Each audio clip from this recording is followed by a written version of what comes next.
ತುಲಾ ರಾಶಿಯವರ ಈ ತಿಂಗಳು ಹೇಗಿದೆ ನೋಡೋಣ. It's a general reading. Take what resonate with you, leave the rest behind.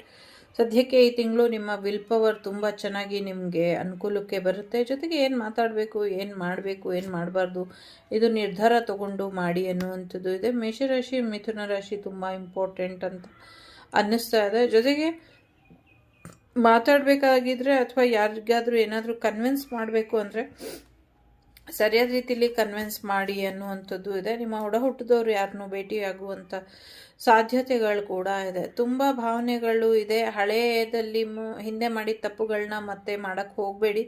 ಜೊತೆಗೆ ನಿಮ್ಮ ಇಂಟ್ಯೂಷನ್ ತುಂಬ ಚೆನ್ನಾಗಿ ವರ್ಕ್ ಆಗುತ್ತೆ, ಅದು ಕೂಡ ಇಂಪಾರ್ಟೆಂಟ್ ಇದೆ. ಬೇಡದಿರೋ ಅಂಥ ವಿಚಾರಗಳಿಗೆ ಬೇಡದಿರೋರಿಗೆ ಸಹಾಯ ಮಾಡೋಕ್ಕೆ ಹೋಗಿ ಒಂದಷ್ಟು ಬಂಧನಕ್ಕೆ ಒಳಗಾಗ್ತೀರಾ ಅನ್ನುವಂಥದ್ದು ಕೂಡ ಇದೆ. ನಿಮಗೆ ಎಷ್ಟು ಬೇಕೋ ಅಷ್ಟು ಮಾತ್ರ ಸಹಾಯ ಮಾಡಿ ಅಥವಾ ಅಷ್ಟು ಮಾತ್ರ ಇನ್ವಾಲ್ವ್ ಆಗಿ ಬೇರೆಯವ್ರ ವಿಚಾರದಲ್ಲಿ ಮುಖ ತೋರ್ಸಕ್ಕೆ ಹೋಗಬೇಡಿ.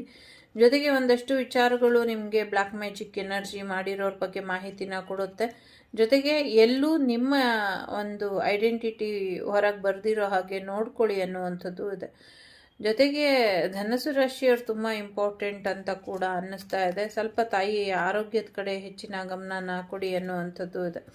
ಕೋರ್ಟ್ ಕಚೇರಿ ವಿಚಾರಗಳು ಕೂಡ ನಿಮ್ಮ ಪರವಾಗಿ ಆಗುತ್ತೆ ಅನ್ನುವಂಥದ್ದು ಕೂಡ ಇದೆ. ಏನೇ ಸಮಸ್ಯೆ ಬಂದರೂ, ಎಂಥದ್ದೇ ಸಮಸ್ಯೆ ಇದ್ದರೂ ಅದರಿಂದ ಹೊರಗೆ ಬರ್ತಿರೋ ಒಂದು ಮೇಜರ್ ಚೇಂಜ್ ನಿಮ್ಮ ಜೀವನದಲ್ಲಿ ಬರ್ತಾ ಇದೆ. ಒಂದು ಫಿನಿಕ್ಸ್ ರೀತಿ ಎಲ್ಲವನ್ನು ಕೂಡ ಗೆದ್ದು ಬರ್ತೀರಾ ಅನ್ನುವಂಥದ್ದು ಇದೆ.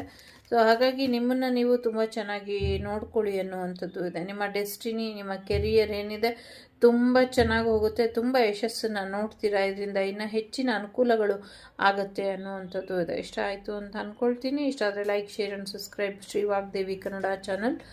ಸಿಗ್ತೀನಿ ಮುಂದಿನ ವಿಡಿಯೋಲಿ. ನಮಸ್ತೆ.